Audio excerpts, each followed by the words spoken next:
Բարի օր, եթերում Կիրակ Նորյա հերթապամասն է, այս թվարկման մեջ տեղ գտած կարևոր իրադարձություններին ծանոթացեք նախ համառոտ։ Ներքին գործերի նախարարը մի խումբ պարեկային ծառայողների առաջին սպայական կոչումներ է հանձնել։ Փրկարար ծառայությունը համալրվել է հրշեջ փրկարարական նոր տեխնիկայով, նախարարին է ներկայացվել տրանսպորտային միջոցների հնարավորությունները։ Արգելափակումից դուրս բերված մեքենաներ, օգնություն ստացած քաղաքացիներ, ոչ սթափ վարորդներ, ներքին գործերի նախարարության ծառայություններն ամփոփել են ուժեղացված հսկողության արդյունքները։ Ներքին գործերի նախարար Արփին Սարգսյանը հանդիպել է պարեկային ծառայության մի խումբ ծառայողների, որոնք առաջին անգամ ստացել են սպայական կոչումներ։ Նախարարը կարևորել է պարեկային ծառայողի զգոնությունը, իրավիճակների ճիշտ գնահատումը եւ հավելել, որ ծառայության արդյունավետությունը պայմանավորված է ոչ միայն կազմած արձանագրությունների թվով, այլև կանխարգելիչ միջոցառումներով։ Ներքին գործերի նախարար Արփին Սարգսյանը հունվարի 7-ին հանդիպել է պարեկային մի խումբ ծառայողների, որոնք առաջին անգամ ստանում են սպայական կոչումներ։ Շնորհավորական խոսքում նախարարն ընդգծել է, որ պարեկներն իրենց գիտելիքների ու հմտությունների շնորհիվ հաջողությամբ հաղթահարել են ընտրության բարդ փուլը։ Նա նաև վստահություն է հայտնել, որ սպայական կոչում ստացած պարեկները հետագա ծառայության ընթացքում լավագույնս կդրսևորեն մասնագիտական հմտությունները։ Անդրադառնալով պարեկային ծառայության առանձնահատկություններին, ներքին գործերի նախարարը կարևորել է զգոնությունն ու իրավիճակների ճիշտ գնահատումը։ Նախարարն ընդգծել է, որ պարեկի աշխատանքը չի կարող գնահատվել միայն վարչական իրավախախտումների վերաբերյալ արձանագրությունների թվով։ Ծառայության արդյունավետությունը արտահայտվում է բացահայտված հանցագործություններով, կանխարգելիչ գործողություններով, քաղաքացիներին ցուցաբերված օգնությամբ, դեպքերին իրավաչափ արձագանքելով։ Արփին Սարգսյանը նշել է, որ պարեկային ծառայությունը ոստիկանության այն օղակներից է, որն ամենաշատն է առնչվում հանրության հետ, եւ յուրաքանչյուր ծառայողի վարքագիծն ուղղակիորեն ազդում է ոստիկանության հեղինակության վրա։ Նախարարն այդ համատեքստում ընդգծել է, որ կարևոր է ի սկզբանե ձևավորել պարեկի պրոֆեսիոնալ կերպար, ապահովելով համակարգի նկատմամբ հանրության վստահությունն ու դրական վերաբերմունքը։ Շնորհավորելով առաջին սպայական կոչում ստացած պարեկներին, ոստիկանության պետ, ներքին գործերի նախարարի տեղակալ Արամ Ղազարյանն ու պարեկային ծառայության պետ Արթուր Խուդինյանը հորդորել են բարձր պատասխանատվությամբ կատարել ծառայողական պարտականությունները, ապահովել հասարակական կարգի պատշաճ պահպանում։ Ավարտին ներքին գործերի նախարարը պարեկային 9 ծառայողի հանձնել է սպայական կոչումներ։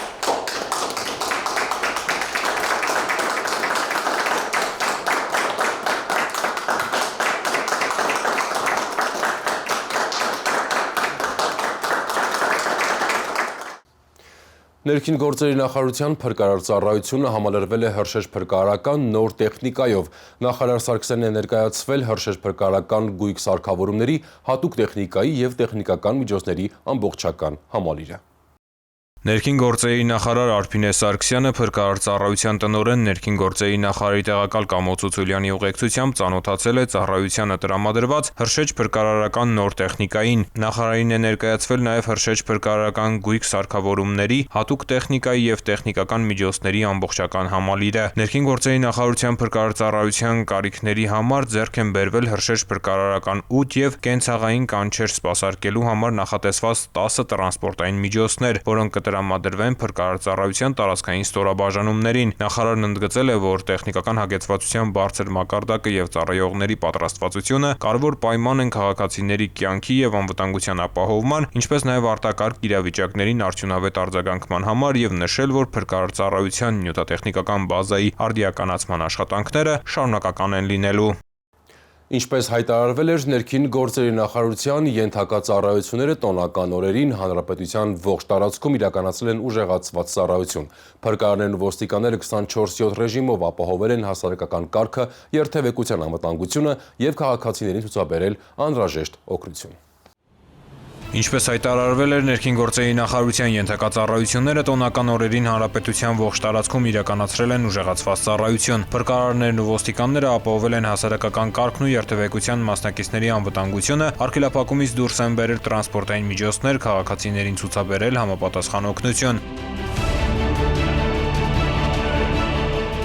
24/7 ռեժիմով ուժեղացված ծառայություն է իրականացրել փրկարար ծառայությունը, քաղաքացիներին օգնություն ցուցաբերելու նպատակով հանրապետության ճանապարհներին իրականացվել են շրջայցեր, սահմանվել է հերթապահություն։ Փրկարարները ձյան առատեղումների հետևանքով արգելափակումից դուրս են բերել 428 տրանսպորտային միջոց, նաև համապատասխան օգնություն են ցուցաբերել 845 քաղաքացու։ Միաժամանակ հունվարի 1-ից 7-ը պարեկային ծառայողները հանրապետությունում ստուգման են ենթարկել 9035 տրանսպորտային միջոց, որոնցից 261-ի անվադողերը եղել եղել են ամառային, իսկ 298-ը սահմանված չափորոշիչներին չհամապատասխանող ձմեռային անվադողերով։ Նշված բոլոր մեքենաների վարորդների նկատմամբ իրականացվել է վարչարարություն։ Տոնական օրերին հայտնաբերվել է նաև ոչ սթափ 417 վարորդ, որոնց տրանսպորտային միջոցները տեղափոխվել են պահպանվող հատուկ տարածքներ։ Նույն ժամանակահատվածում տեղի է ունեցել ճանապարհատրանսպորտային 810 պատահար, որոնցից 310-ը Երևանում, 500-ը մարզերում։ Պատահարների մասնակից 1592 տրանսպորտային միջոցների ստուգմամբ կազմվել է վարչական իրավախախտումների վերաբերյալ 52 արձանագրություն։ Նշվածից ընդամենը 37 մեքենայի անվադողերն են եղել ամառային, իսկ 16-ը եղել են չափորոշիչներին չհամապատասխանող ձմեռային անվադողեր։ Այս պատկերը ցույց է տալիս, որ ինչպես ներքին գործերի նախարարության կողմից պարբերաբար իրազեկումների, այնպես էլ Պարեկային ծառայության վարչարարության արդյունքում վարորդները հիմնականում դրսևորել են պատասխանատու վարքագիծ, սահմանված ժամկետում փոխարինելով անվադողերը։ Փրկարարծառայության եւ ոստիկանության ծառայողները համագործակցել են նաեւ տեղական ինքնակառավարման մարմինների հետ եւ առկա մերկասառույցի եւ մաքրման աշխատանքների անհրաժեշտության դեպքում տեղեկատվություն են տրամադրել գործընկերներին։ Ներքին գործերի նախարարությունը հորդորում է պահպանել երթևեկության կանոնները եւ տրանսպորտային միջոցները վարել բացառապես ձմեռային անվադողերով։ Օգտակար խորհուրդներ վարորդներին ձմռանը երթևեկելիս։ Վարորդներին խորհուրդ է տրվում ձմռանը երթևեկել բացառապես ձմեռային անվադողերով, պահպանել տարածություն դիմացի մեքենայից, կտրուկ չարգելակել կամ փոխել արագությունը, փորձել վարել մեքենան ճամփեզրին մոտ, որտեղ կա նստածություն։ Ինչ անել, երբ մեքենան արգելափակվել է ձյան մեջ։ Առաջին հերթին պետք չէ խուճապի մատնվել։ Ավելի լավ է փորձել փոստփորել արգելափակված անվի տակ եւ դրա տակ դնել հենարանային մակերես, օրինակ սրահի գորգը։ Դա կօգնի բարելավել ձգողականությունը եւ հաջողությամբ դուրս բերել մեքենան արգելափակումից։ Մերկասառույցը խիստ վտանգավոր երևույթ է, միշտ հետևեք եղանակային կանխատեսումներին։ Հիշեք խորհուրդները եւ եղեք պաշտպանված։ Եթե հայտնվել եք արտակարգ իրավիճակում, անհապաղ զանգահարեք ներքին գործերի նախարարության Փրկարարծառայության 911 հեռախոսահամարին։ Հունվարի 1-ից ուժի մեջ են մտել օրենսդրական նոր կարգավորումներ։ Ներքին գործերի նախարարի տեղակալը հանդիպել է մասնավոր պահնորդական գործունեություն իրականացնող կազմակերպությունների ներկայացուցիչներին։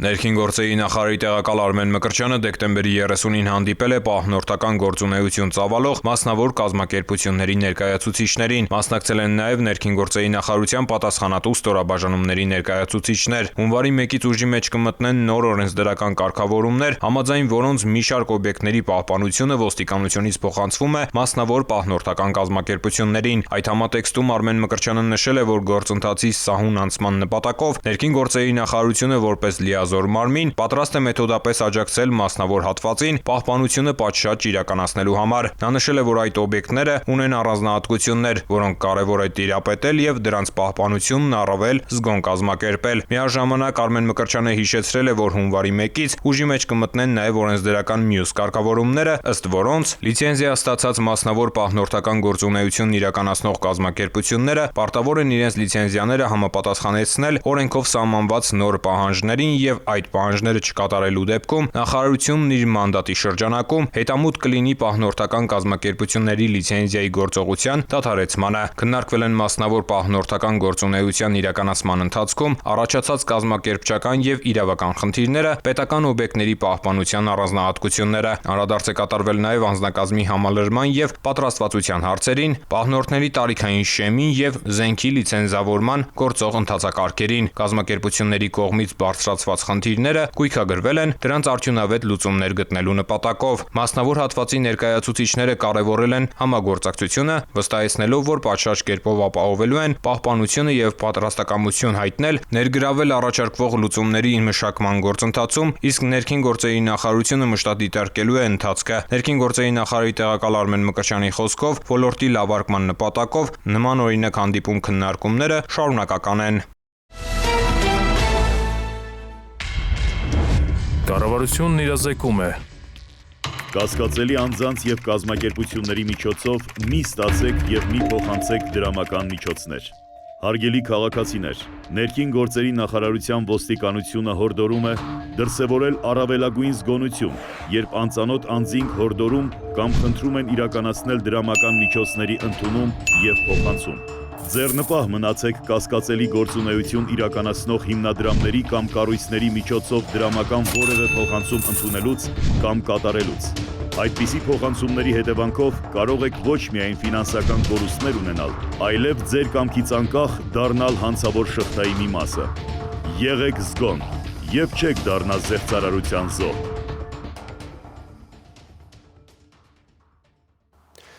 Շարունակելով թողարկումը առաջարկում եմ անցնող շաբաթվա քրեական նորություններին ծանոթանալ մեկ տեսաշարով։ Քրեական ոստիկանության Երևան քաղաքի վարչության սեփականության դեմ ուղղված հանցագործությունների դեմ պայքարի բաժնում օպերատիվ տեղեկություններ էին ստացվել, որ Երևանի երկու բնակիչ տարբեր վարչական շրջաններում եւ մարզերում կատարում են բնակարանային գողություններ։ Գողության դեպքերի վերաբերյալ ոստիկանություն հաղորդում էին ներկայացրել նաեւ Կոտայքի մարզի բնակիչներ։ Քրեական ոստիկանության Կոտայքի մարզային վարչությունում հաղորդում տված Չարենցավանի բնակիչը հայտնել էր, որ 4-րդ թաղամասի շենքերից մեկում գտնվող իր բնակարանից գողացել են ոսկյա զարդեր։ Համակարգացի մի տղամարդ էլ զանգահարել էր ոստիկանություն եւ հայտնել, որ բնակարանից գողացել են ոսկյա զարդեր եւ 136,000 դրամ։ Երևանի քրեական ոստիկանները օպերատիվ տեղեկություններն իրացնելով Կոտայքի մարզի գործընկերների հետ ձեռնարկած օպերատիվ հետախուզական միջոցառումների արդյունքում պարզել են, որ նշված գողությունները կատարել են 40 եւ 49-ամյա երևանցիները։ Դեկտեմբերի 24-ին տղամարդիկ Չարենցավան Երևան ճանապարհին հայտնաբերվել, ձերբակալվել եւ Mercedes Magnishi ավտոմեքենայով հանդերձ տեղափոխվել են Երևան քաղաքի վարչություն։ Ավտոմեքենայի խուզարկությամբ հայտնաբերվել են ոսկյա զարդեր եւ բանալիներ։ 40 եւ 49-ամյա տղամարդիկ կալանավորվել են։ Հանգամանքները պարզվում են։ Հունվարի 4-ին ժամը 22:40-ին մայրաքաղաքի պարեկները Թամանցիների փողոցում ստուգման նպատակով կանգնեցրել են Opel Magnishi մի ավտոմեքենա։ Ստուգման պարզվել է, որ 44-ամյա վարորդը ոչ սթափ վիճակում է։ Տղամարդը ներկայացրել է կեղծ վարորդական իրավունքի վկայական եւ հայտնել, թե իբր ներքին գործերի նախարարության փրկարարծառայության աշխատակից է, ապա ներկայացրել կեղծ ծառայողական վկայական։ 44-ամյա վարորդը կեղծ փաստաթղթեր օգտագործելու հիմնավոր կասկածանքով ձերբակալվել եւ տեղափոխվել է համայնքային ոստիկանության Շենգավիթի բաժին։ Opel-ը տեղափոխվել է հատուկ պահպանվող տարածք։ Տղամարդն ու կազմված փաստաթղթերը ներկայացվել են քննչական բաժին։ Սևանա լճից սիկ տեսակի ձկան ապօրինի որսի կանխարգելման միջոցառումների շրջանակում Գեղարքունիքի մարզի պարեկները հունվարի 6-ի առավոտյան Ծովագյուղ Շորժա Վարդենիս ճանապարհի 2-րդ կիլոմետրին ստուգման նպատակով կանգնեցրել են Սևան քաղաքի 66-ամյա բնակչի վարած Opel Zafira Magnishi ավտոմեքենան։ Պարեկները մեքենայում հայտնաբերել են սիկ տեսակի 1456 ձուկ ընդհանուր 603 կիլոգրամ քաշով։ Ըստ վարորդի ձկները ձեռք էր բերել Վարդենիսում անծանոթ անձից։ Կազմված փաստաթղթերը ներկայացվել են նախաքննական մարմին, հանգամանքները պարզվում են։ Ծանուցում հանցագործության համար մեղադրվողը համարվում է անմեղ, քանի դեռ նրա մեղավորությունն ապացուցված չէ քրեական դատավարության օրենսգրքով սահմանված կարգով, դատարանի օրինական ուժի մեջ մտած դատավճռով։ Խնդրեմ, ծանոթացեք, ստորագրեք։ Իսկ ես կարող եմ բարեկ դառնալ։ Երևի։ Իսկ տարիքային սահմանափակում կա։ 18 տարեկանից սկսած։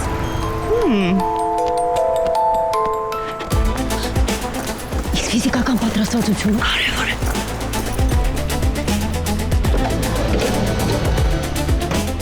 Իսկ վարորդական իրավունքը պարտադիր է։ Պարտադիր է։ Իսկ եթե չունեք ժամանակ կտանք, սովորեք եւ ձեռք կբերեք։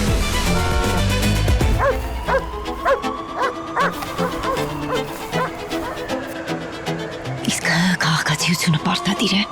Պարտադիր է։ Վստահիր քեզ, միացիր մեզ։ Իսկ ես կարող եմ բարեկ դառնալ։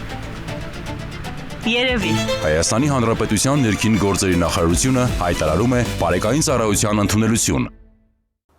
Համայնքային ոստիկան Հմայա Գալստյանը ծառայության եւ թեքվանդոյի միջոցով մարմնավորում է խիզախության, կարգապահության եւ պատասխանատվության նույն արժեքները։ 2017 թվականից ծառայելով ոստիկանության Մարաշի բաժնում նա միշտ կարևորել է մարդակենտրոն մոտեցումը, համայնքի հետ վստահության ձևավորումը եւ հատկապես անչափահասների հետ աշխատանքը։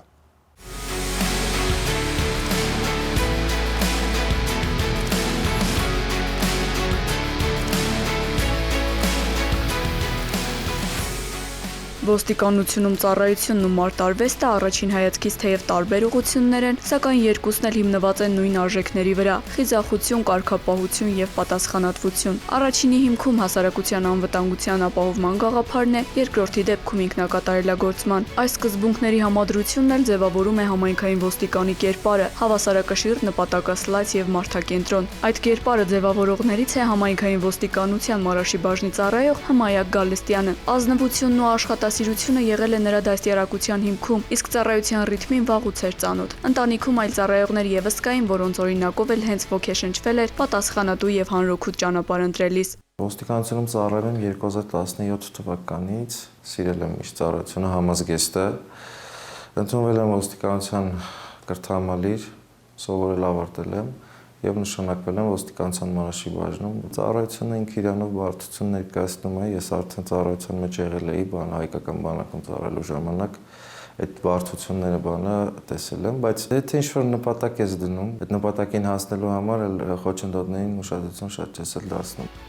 Հմայակ Գալստյանի համար յուրաքանչյուր աշխատանքային օր ոչ թե պարտականություն է, այլ նոր հնարավորություն ծառայության միջոցով արտահայտելու կարգապահությունն ու հոգատարությունը։ Նրա համոզմամբ համայնքային ոստիկանը պետք է լինի քաղաքացիների կողքին, իր ծառայությամբ ապացուցելով, որ իրական անվտանգությունը սկսվում է մարդկային ջերմ հարաբերություններից ու փոխվստահությունից։ Մեծ նշանակություն տալով անչափահասների հետ շփմանը նա պարբերաբար այցելում է դպրոցներ, որտեղ ծառայակից ընկերների հետ աշակերտներին ներկայացնում են օրինահարկ վարքագծի քաղաքացիական պատասխանատվության կարևորությունը։ Այդ հանդիպումները ըստ Հմայակ Գալստյանի նաև հնարավորություն են հասկանալու, թե ինչ է հետաքրքրում դպրոցականներին, ինչ հարցեր ու մտահոգություններ ունեն եւ ինչպես կարելի է աջակցել նրանց ճիշտ կողմնորոշվելու ճիշտ ընտրության հարցում։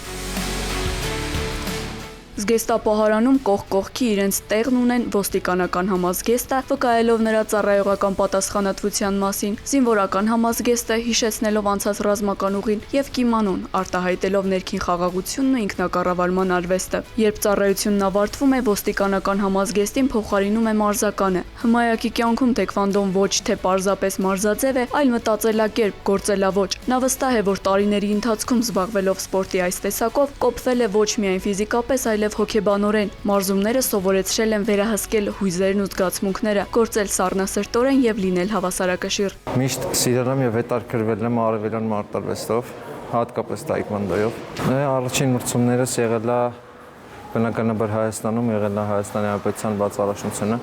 որտեղ մասնակցում էին նաեւ հարևան երկրներից, Վրաստանից, Իրանից։ Ես այդ ժամանակ զբաղեցրել եմ 3-րդ մրցանակային տեղը։ Դրանից հետո արդեն Հայաստանի առաջնությունն է եղել,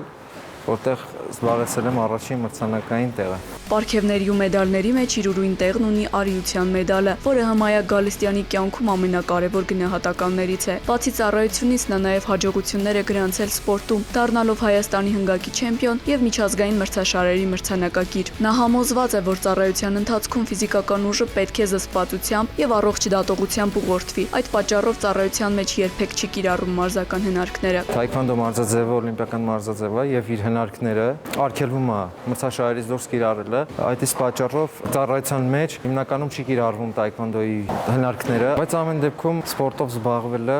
շատ օգտակար է եւ շատ է օգնում կյանքում, թե ծառայության մեջ։ Հմայակ Գալստյանի օրինակը լավագույն ապացույցն է այն բանի, որ համայնքային ոստիկանը պետք է ոչ միայն ուժի, այլև հավասարակշռության ու մարդակենտրոնության խորհրդանիշ լինի։ Կառավարությունն իրազեկում է։ Հայաստանի Հանրապետության ներքին գործերի նախարարության ոստիկանությունը հորդորում է. Հարգելի քաղաքացիներ, որևէ պատրվակով անծանոթ անձանց մի տրամադրեք անձնագրային եւ բանկային տվյալներ։ Մի փոխանցեք նաեւ համացանցի տարբեր հարթակներում գրանցված ձեր անհատական հաշիվների մուտքանունները, գաղտնաբառերը եւ SMS ծանուցմամբ ստացված մեկանգամյա կոդերը։ Նշված անձնական տվյալները փոխանցելով այլ անձանց, հավանական է, որ դրանք հետագայում օգտագործվեն տարբեր հանցավոր սխեմաներում ներգրաված անձանց կողմից, եւ արդյունքում կարող եք ոչ միայն զրկվել ձեր էլեկտրոնային դրամապանակների, բանկային հաշիվների, անհատական հաշիվների հասանելիությունից, այլև դառնալ ֆինանսական հափշտակությունների զոհ։ Հանցավորների ձեռքում հայտնված տվյալները կարող են օգտագործվել նաեւ այլ հանցագործությունների կատարման համար։